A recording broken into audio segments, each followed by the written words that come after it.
संगठन के 8 अंगों का जो निश्चय न्याय की दृष्टि से वर्णन किया, उसका उपसंहार है जयचंद जी ने उपसंहार किया है। निश्चय न्याय की ओर से सम्यक दर्शन के 8 अंगों का स्वरूप क्या होता है।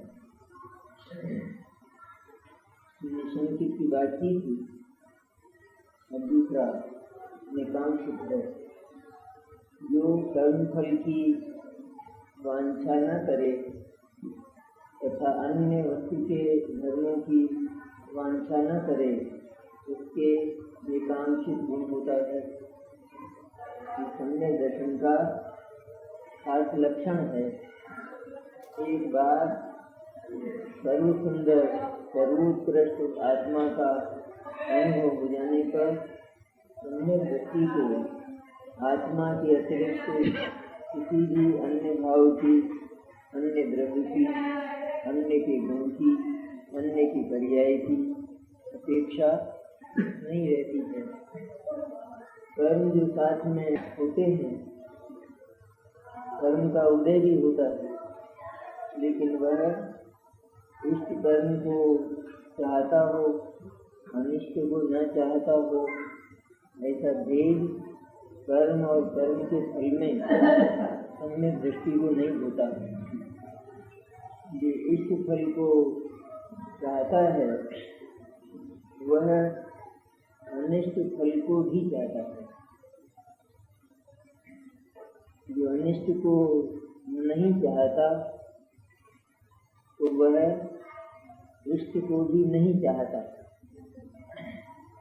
जो इष्ट फल को चाहता है तो उसको निश्चित रूप में अनिष्ट फल भी होने वाला है, क्योंकि उस इष्ट कर्म के बाद अनिष्ट कर्म भी उसके शौक में है और उसका भी उदय आएगा।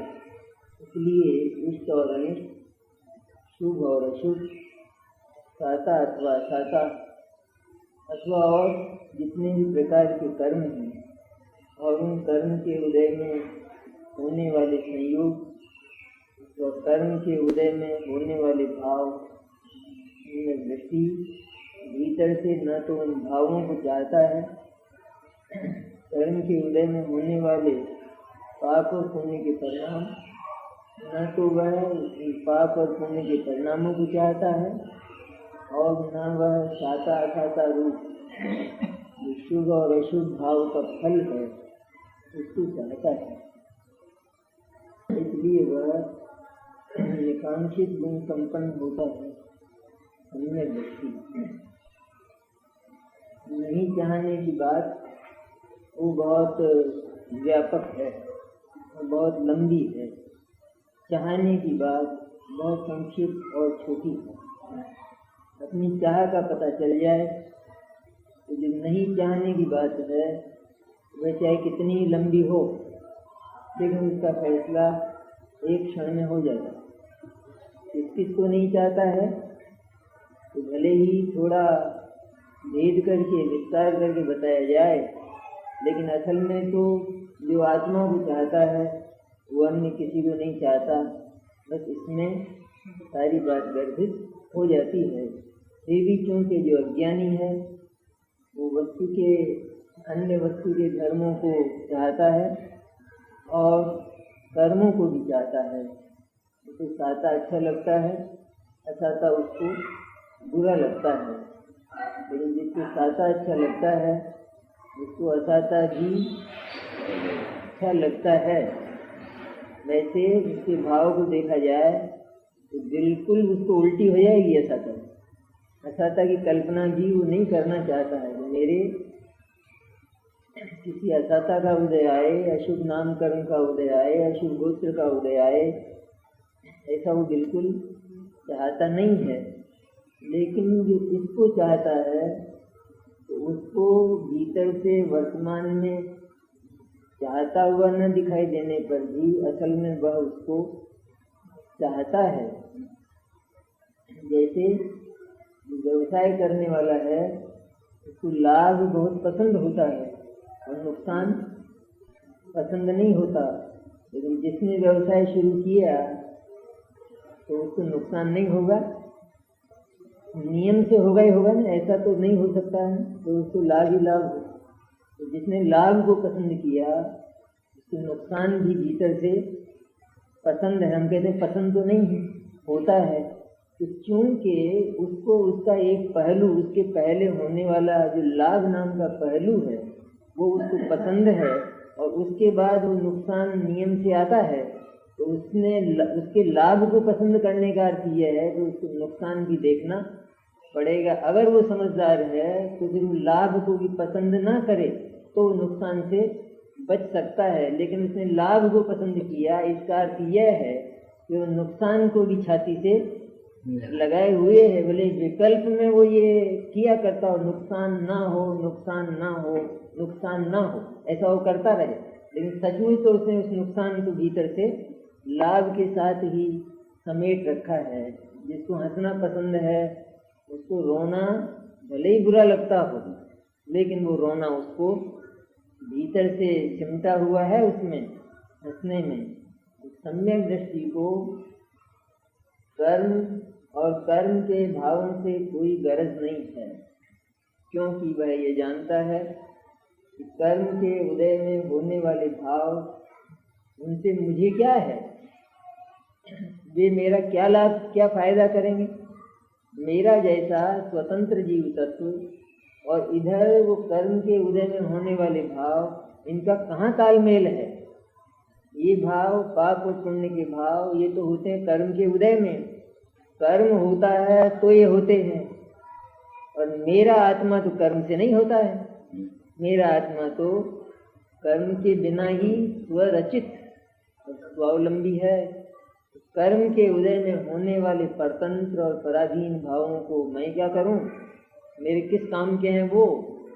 मेरी जैसी स्वतंत्र सत्ता में उनको कोई जगह सचमुच नहीं है। इस तरह होते तो हैं भाव, जैसे साता और असाता के संयोग भी होते तो हैं, इनसे इनकार नहीं किया जा सकता। वो तो भगवान को भी, भगवान अनंत को भी साता का उदय भी होता है, साता का उदय भी होता है, बंद केवल साता का होता का उदय। तो भगवान अनंत तीर्थंकर को भी साता और असाता जो पहले का स्टॉक में है उसका होता है। यहाँ तो भगवान के साथ भी लिहाज, जब तो ये भगवान बन गए तो इनका असाता तो हटा दो, दूर कर दो, भगवान के असाता का क्या काम है। यहाँ तो लिहाज की बात नहीं है। जिस असाता का इन्होंने पहले बंद किया है तो वो असाता अभी क्योंकि अपनी अवधि पूरी नहीं कर पाया है, तो हम उसको उसके स्थान से नहीं हटा सकते। अगर हम ऐसा करते हैं तो हम वस्तु व्यवस्था को चैलेंज करते हैं, इसलिए उसको नहीं हटा है और उसको हटना भी नहीं चाहिए, भले ही भगवान हो। तो भगवान का कोई लिहाज, उधर भगवान ये कहते हैं कि इसको रहने दो, मेरे को कोई तकलीफ। भगवान का कहना तो यह है कि मेरे को कोई तकलीफ नहीं है। और दुनिया के जो अंधश्रद्धालु लोग हैं उनका कहना यह है कि असाता तो हटाओ भगवान के पास से, ये कहे को रख छोड़ा है इनके पास, ये तो भगवान है, इनके दुख का क्या काम। तो भगवान का ही जवाब यह है कि उसको पड़ा रहने दो, मेरे को कोई तकलीफ उससे नहीं है। इसी तरह सम्यक दृष्टि भी उसको साता और असाता के संयोग और उनके साथ में राग द्वेष और पाप पुण्य के भाव उसको होते तो हैं, लेकिन वह उनको पर भाव और पर वस्तु की तरह पर कोटि में, पर की कक्षा में पड़ा रखता है। वह उसको अपनी सत्ता में नहीं मिलाता। मोक्ष मार्ग प्रकाशक में यही आया ना खास, जीव जो भूल होती है जीव तत्व आदि की, उसमें क्या करता है अज्ञानी, वो जो जीव में नहीं मिल सकने लायक जो भाव होते हैं उनको वो जीव में मिलाता है। मिलाता है ना, मिलाता है, मैंने मिला हुआ मानता है, मिलाकर अनुभव करता है। मिलते नहीं हैं, मिलाता है कल्पना में, कल्पना में मिलाता है। तो उसको आनंद किसका आएगा, वस्तु का नहीं आएगा, कल्पना का आएगा। जिसने जो कल्पना की, जैसे था तो आदमी, कल्पना में मान लिया कि भैंसा बन गया, तो अनुभव में क्या आएगा? अनुभव में आदमी अनुभव में आएगा क्या खुद को? वो भैंसा अनुभव में आएगा, बना भैंसा, भैंसा बना नहीं। कैसी झंझट है? भैंसा बना नहीं, अनुभव प्रत्यक्ष भैंसे का हो रहा है और प्रत्यक्ष निश्चय ऐसे आदमी है, भैंसा व्यवहार में से है। कौन से नए से है भैंसा? कौन से नए से है? व्यवहार में से। क्या मतलब? क्या मतलब हुआ?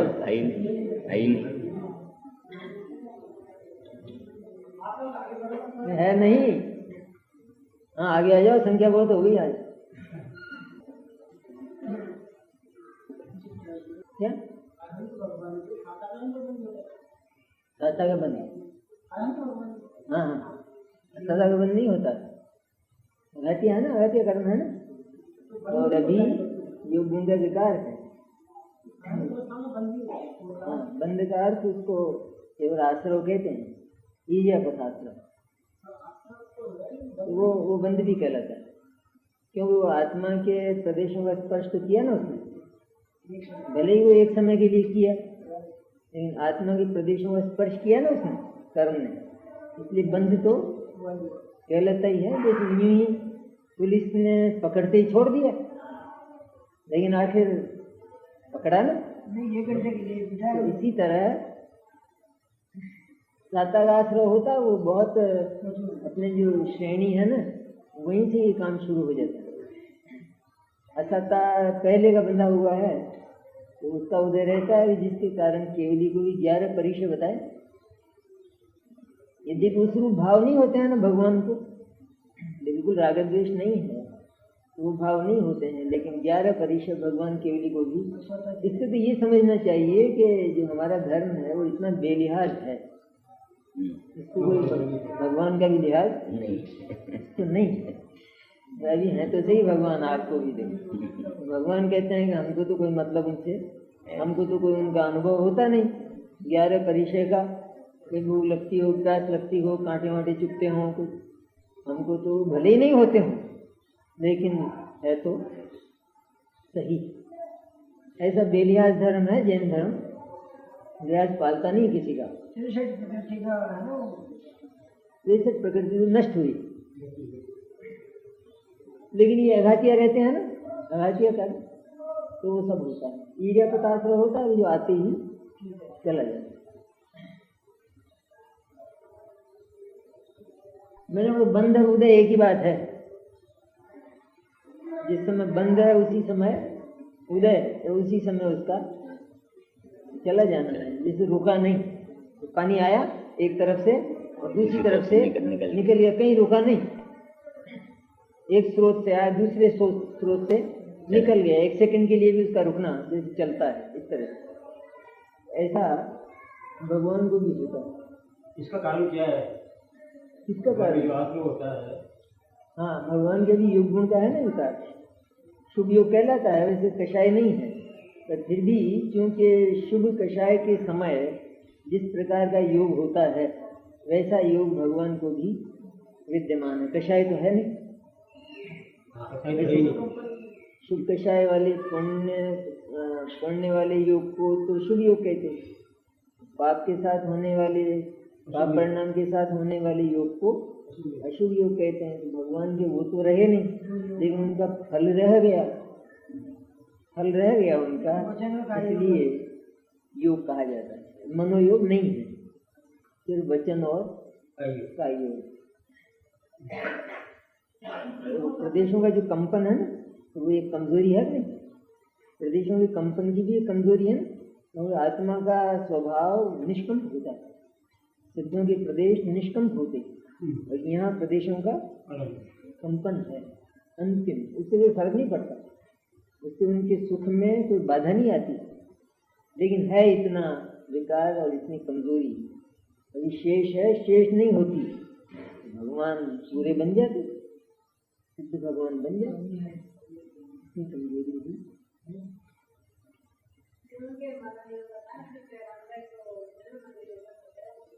वो मनोयोग कहने का भगवान के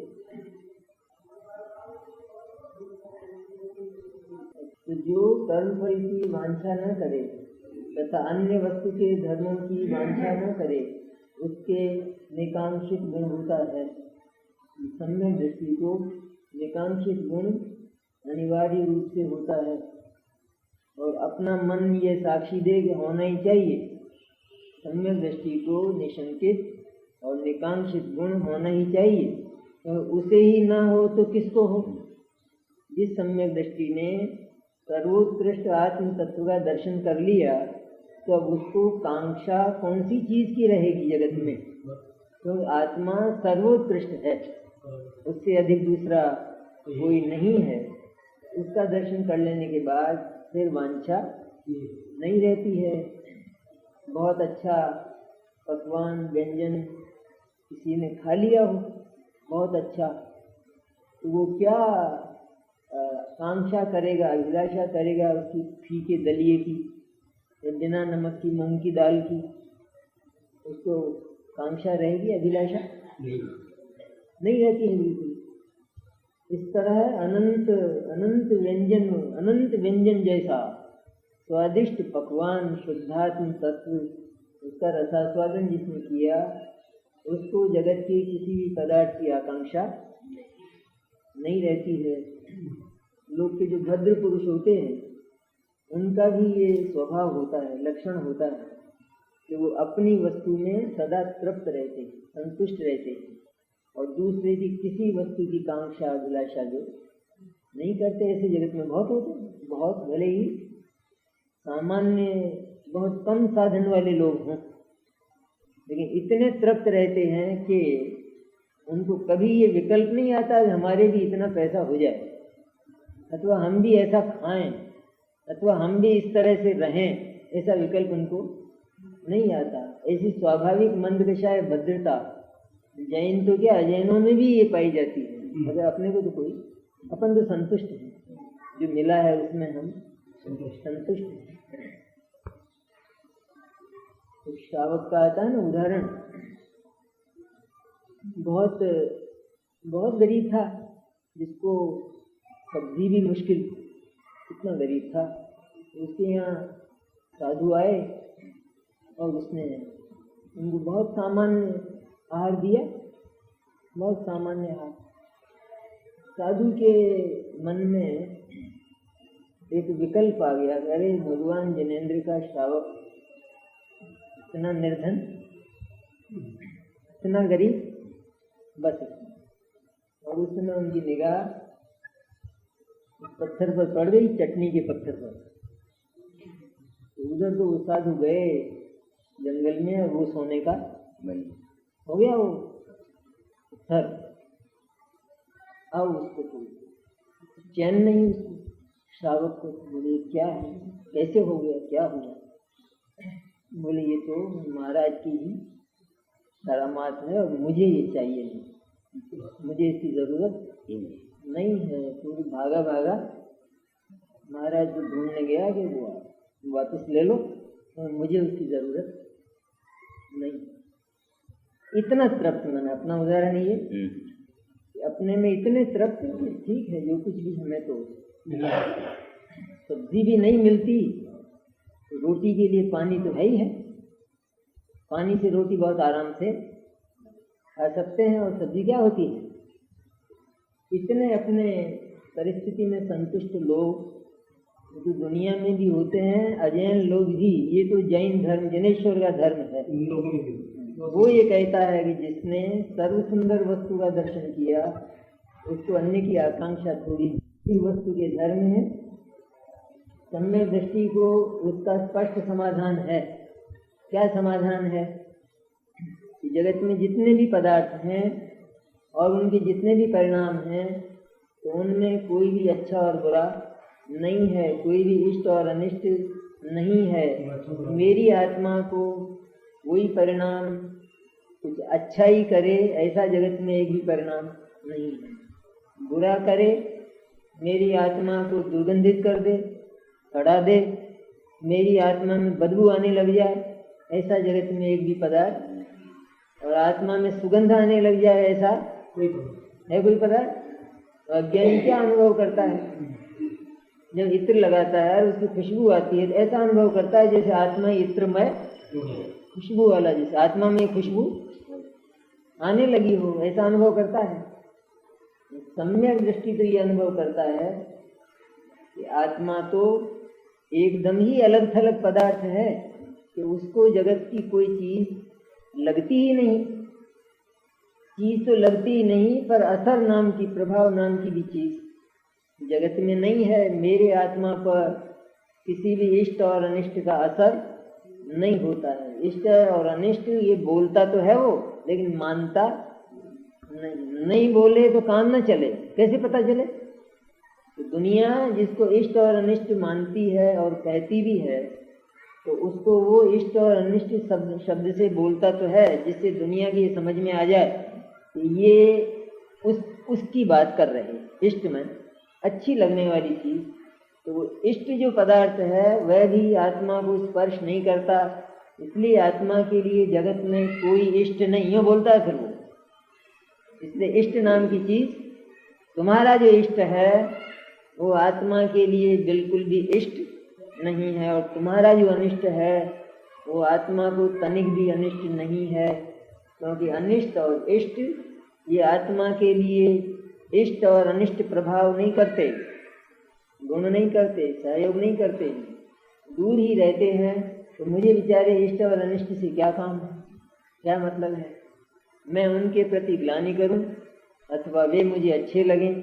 जो ग्लानि करता है तो वह उस पर्याय को नहीं चाहता और उससे अच्छी पर्याय को वो चाहता है। जिसको रोग बुरा लगता है उसको आरोग्य अच्छा लगता है, उसको शरीर अच्छा लगता है, उसको जन्म और मरण नहीं लगेगा। जिसको रोग पसंद नहीं है ना, तो उसको क्या पसंद है? आरोग्य पसंद है। जिसको आरोग्य पसंद है उसको शरीर के बिना आरोग्य होगा नहीं। उसको शरीर पसंद है। जिसको शरीर पसंद है उसको जन्म और मरण पसंद है, इसीलिए तो निगोज जाता है ना? नहीं, क्यों जाता है? कि साहब मेरे को निगोज क्यों भेज दिया? इतनी सी बात है, ये खाली शरीर से ही तो ममत्व किया था, इसमें निगोज की क्या बात है? कि देखो तुमको जन्म और मरण बहुत पसंद है, इसलिए हमने तुमको भेजा है। क्या है? बहुत पसंद है ना तुमको? नहीं नहीं, मैं तो कोई चाहता नहीं। ये चाहते हो क्यों? तुम आरोग्य चाहते हो ना, शरीर का ठीक रहना तुम चाहते हो ना। तो शरीर का ठीक रहना तो शरीर के बिना हो नहीं सकता है, और शरीर का जो धर्म है वो जन्म और मरण। हम क्या करें बोलो? या तो तुम उस आरोग्य को बिल्कुल नापसंद करो, तब हम जानेंगे कि तुमने शरीर को नापसंद किया, तो हम तुमको निगोद भेजने वाले नहीं हैं। लेकिन ये तुमको पसंद है तो हम क्या करें? जैसा तुमको पसंद है वैसा फल मिल जाता है। इतनी सी बात माने इतना बड़ा अपराध, उसका फल निगोद होता है, और वहां जाकर आखिर अंत में वो वही तो करता है कि देखो यहाँ भी तुमको जो ये शरीर मिला है ना, सड़ा गला सड़ा शरीर, इसमें कितने मुग्ध हो तुम? इसको चाहते हो? एक एक श्वास में जो शरीर का वियोग होता है मैंने, शरीर तो वहां कहाँ ही रहता है, ये छोड़ता उसको, ये आत्मा। शरीर तो स्कंद रहता है नहीं, तो उसी में जन्म और उसी में मरण होता है। तो एक समय के लिए उससे वियोग हुआ और तत्काल उससे संयोग हो गया।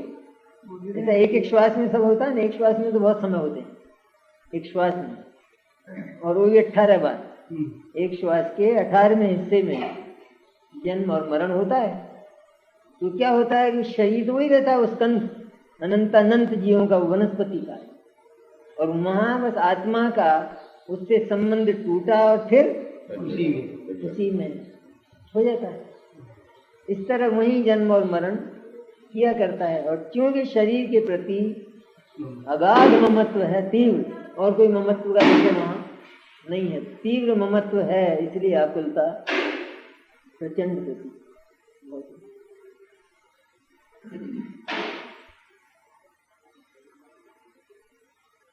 तो जो वस्तु के धर्मों के प्रति ग्लानि न करे उसके निर्विचिकित्सा गुण होता है। जो स्वरूप में मूढ़ न हो, स्वरूप को यथार्थ जाने, उसके अमूढ़ दृष्टि गुण होते हैं। स्वरूप में मूढ़ न हो, मूढ़ न हो मैंने पागल न हो, स्वरूप में जो गाफिल न हो, उसका नाम। स्वरूप में जो मूर्खता न करे, मूढ़ मैंने मूर्ख, मूर्ख, हाँ, कभी कभी दूसरे अर्थ में भी आता है, तो उसमें मुग्ध है, तो उसके साथ उसके एकत्व की बात कही जाती है। कभी कहते हैं मूढ़ है ये, उसका अर्थ क्या हुआ? ये उस विषय को जानता ही नहीं, उसका परिचय ही नहीं। ये मूढ़ इस अर्थ में है कि जो स्वरूप के प्रति अनजान है, मूर्ख है, अपनी स्वरूप सत्ता को जो जानता नहीं है, उसका नाम है मूढ़ दृष्टि। और जो जानता है उसका नाम हुआ अमूढ़ दृष्टि।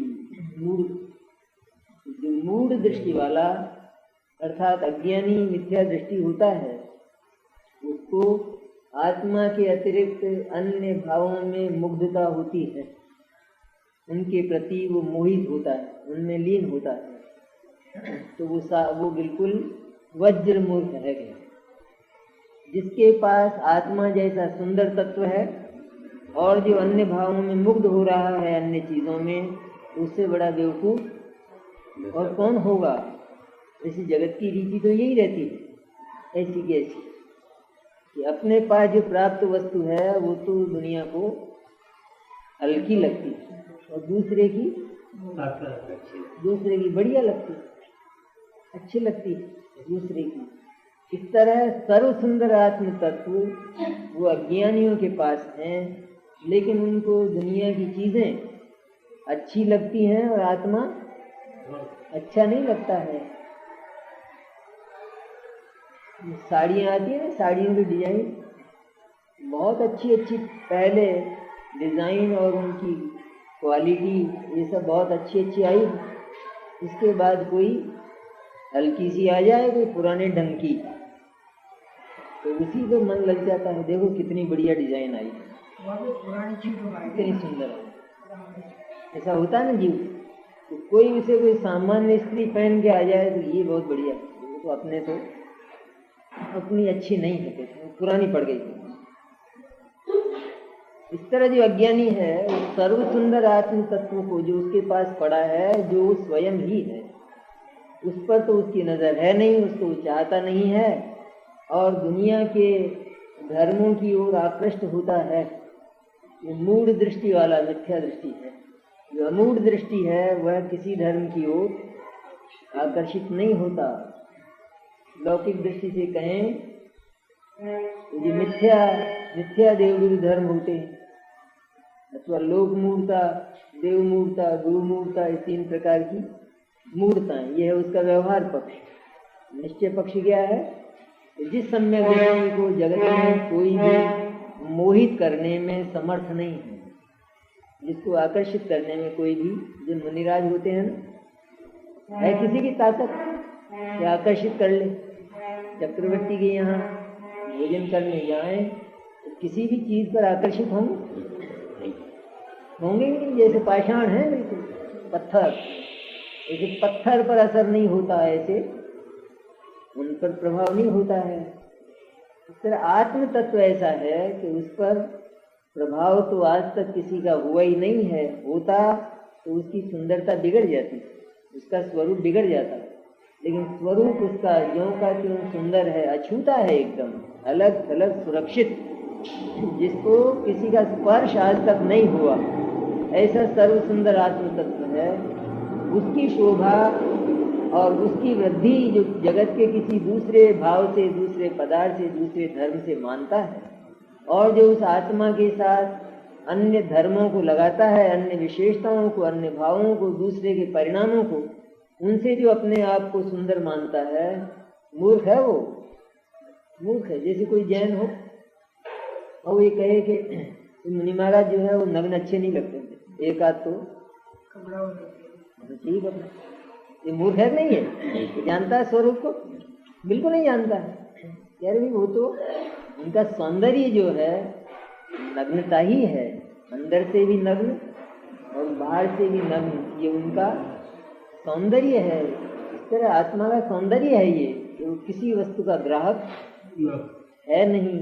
फिर भी अज्ञानी, जैसे लोक का अज्ञानी, वो अपने में भले ही योग्यता ना हो, भीतर से कैसा ही हो, लेकिन सूट बूट से अपना व्यक्तित्व और पर्सनैलिटी मानता है। सूट पहना अच्छा सा, तो अब ठीक है, अब अपने को कोई दिक्कत नहीं, अब अपन बहुत बड़ी सोसाइटी में उठ बैठ सकते, भले बोलने के लक्षण नहीं, तो भी ये तो मानने ही लगता है कि वो तो बस अपना आप जाए, अथवा कुछ पैसा हो जाए, इस तरह मानता है ना वो। तो असल में भूल कितनी हो गई कि अपना जो व्यक्तित्व है उसको मानता है वो उससे, उस चीज से, कि जिस चीज का कोई भरोसा नहीं है, कोई विश्वास नहीं है, जो आज है हमारे पास, तो उसने आकर हमारे व्यक्तित्व को बनाया और वो कल हमारे व्यक्तित्व को ले जाएगी, तो हम क्या रहे और हमारा व्यक्तित्व क्या रहा है, मैंने उस पर हमारा कोई कब्जा कभी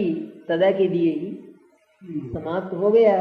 और जो सज्जन हैं, जो समझदार हैं, वे ये मानते हैं ये आने जाने वाली चीजें, ये आवे और जावे, लेकिन मैं इनको अपने व्यक्तित्व के साथ मिलाता नहीं हूँ, इसलिए मैं आराम में रहता हूँ।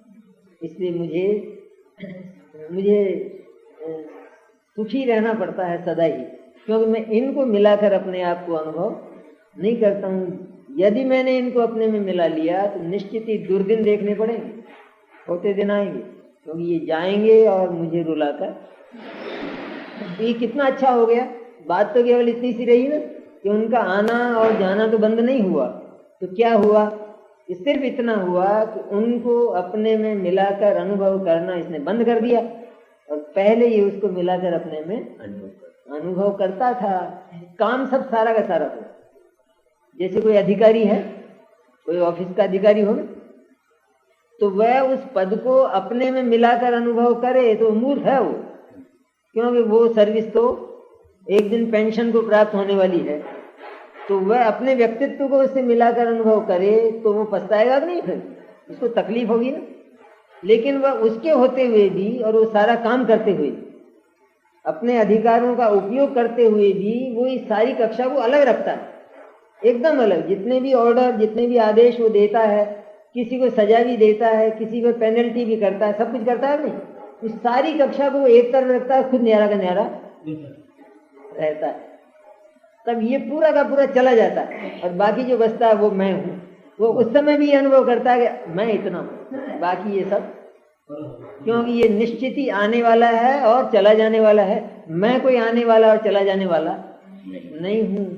ये अनुभव करने के तरीके हैं। सम्यक दृष्टि अपने आप को इसी तरह अनुभव करता है, इसलिए वह किसी अन्य भाव के साथ जुड़ने की मूर्खता नहीं करता है, इसलिए उसे अमूढ़ दृष्टि होता है।